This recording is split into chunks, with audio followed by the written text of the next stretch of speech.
Lord, what have you got us into now? Just needs a little bit of buffing. It's not that bad.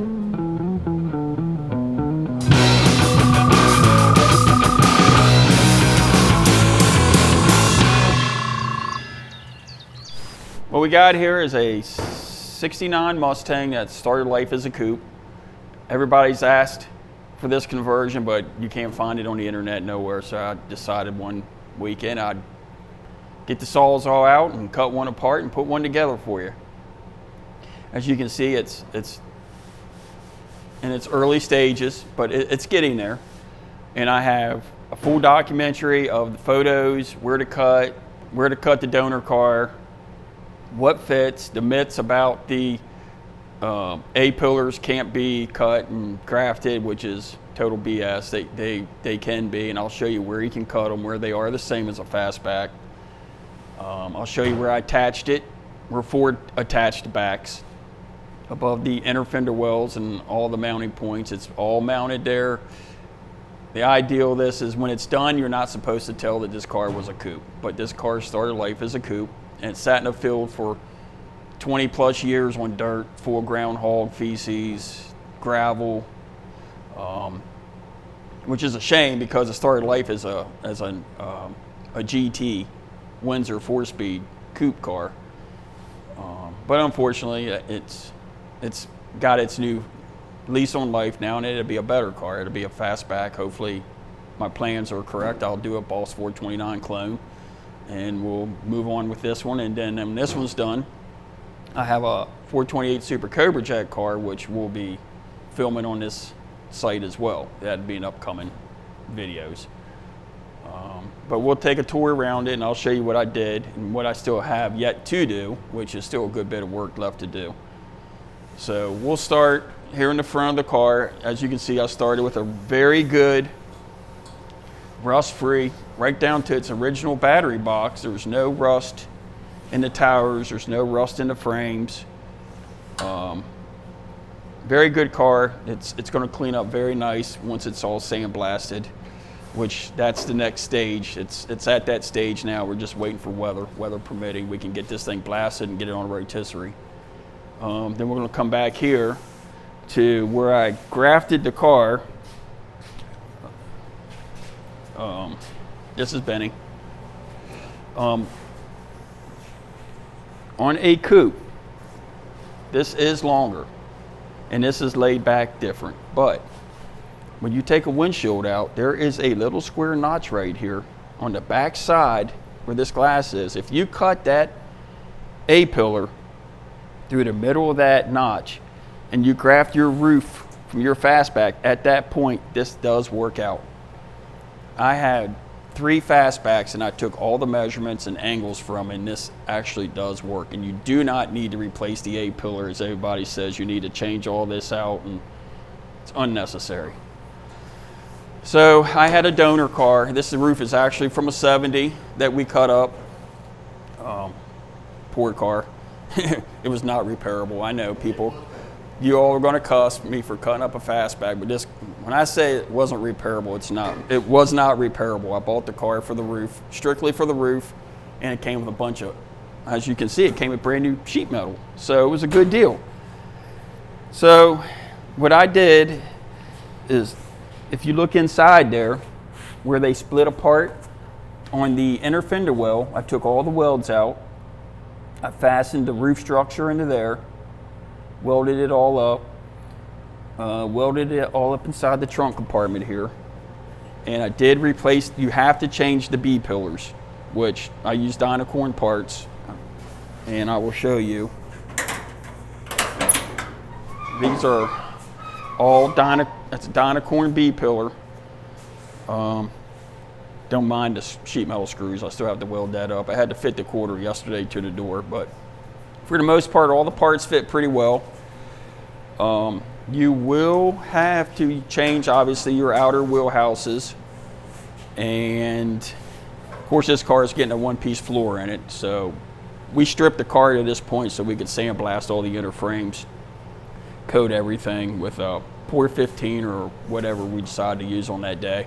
Most likely it'd be Pour 15 and Rust-Oleum.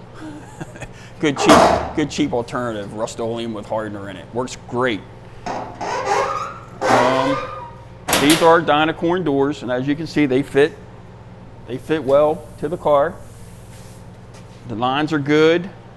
And I was kind of impressed with these doors. We didn't, usually on aftermarket doors, you have to add round rod to the edges because they just fit horrible. But I will say that the Dynacorn doors fit the 69s very good.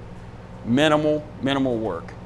Now, take it for granted, you know, it is an aftermarket part and there will be a little bit of massaging and maybe a little bit of metal glazing. And of course, don't forget to weld all around your Dynacorn doors because they don't weld them, they just pinch them.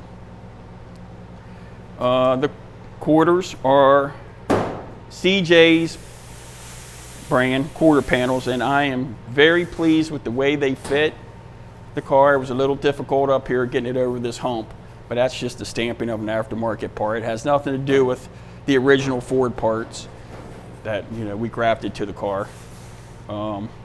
We went with a Dynacorn deck lid, and we went with factory quarter extensions, and as you can see, everything fits pretty good.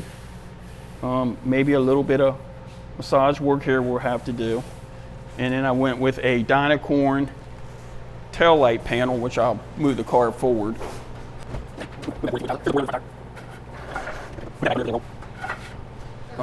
Now this car, when you do this swap, you will have to change. There is filler panels that go in behind here. You have to buy those and put those in when you do the tail light panel, because you just can't save all that original stuff. The way Ford welded that together, it's impossible to peel that apart and reuse it on another car without destroying the panel. So we got those. There's a lot of fitting to be done to those, and very pleased with the tail light panel after we got the filler pieces fitted. But you're going to take some time to fit those to get this to work. But when it's all said and done, you have a Coupe to Fastback, nice body lines, original roof structure. And what we did on this one is we actually took the roof and sent it out and had it sandblasted prior to us putting it on the car to get all the inner structure cleaned up, and we coated it in red oxide before we grafted it onto the car. I have 100 pictures of how I cut this car apart and how we put it together, and I tell you, it wasn't nowhere near difficult like I thought it would be. Now I understand, I haven't done a 68 or 67 one, but I probably will sometime or another, but I understand that they're actually even easier than this. So if you got a little bit of welding skills, time in your garage, anybody can do this project, but it will take patience. And I probably have a total of maybe 65 hours to this point, which isn't much. And you know, I built this car, I probably don't even have $3,500 in this car at this point. But like I say, take your time, pay attention, and measure, and measure, and measure. And of course, Joe Daddy has a lot of videos on a lot of the measurements for this car. He does a really good video series on this. And like I say, do your homework and research what is the better sheet metal to get. My experience is Dynacorn's pretty good. CJ's brand is okay. I mean, there's some similarities, but Dynacorn so far has been the best. I just did the #1 Super Cobra Jet car sold to the public for a buddy of mine. We put a whole ass end on it. We used Dynacorn parts and Ford parts. Absolutely top notch. We never tried NBD. Yeah, it fit. Everything fit beautiful, and I will probably have some video on that car too. We'll probably go interview that guy and go take some photos of that car, and we can show you how all that car come together as well.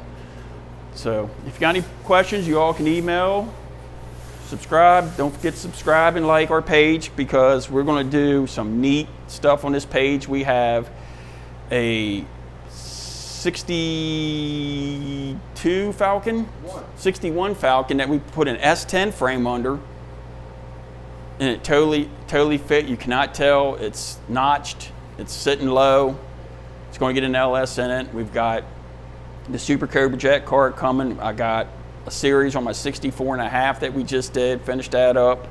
And then we have some stuff on converting your Jeep Wrangler to a V8 Ford with an 8.8 rear and a Ford transmission. And we have a Jeep Cherokee that we converted to a Ford 302 and AOD transmission. So we're always doing something in the garage, so just stay tuned. See ya.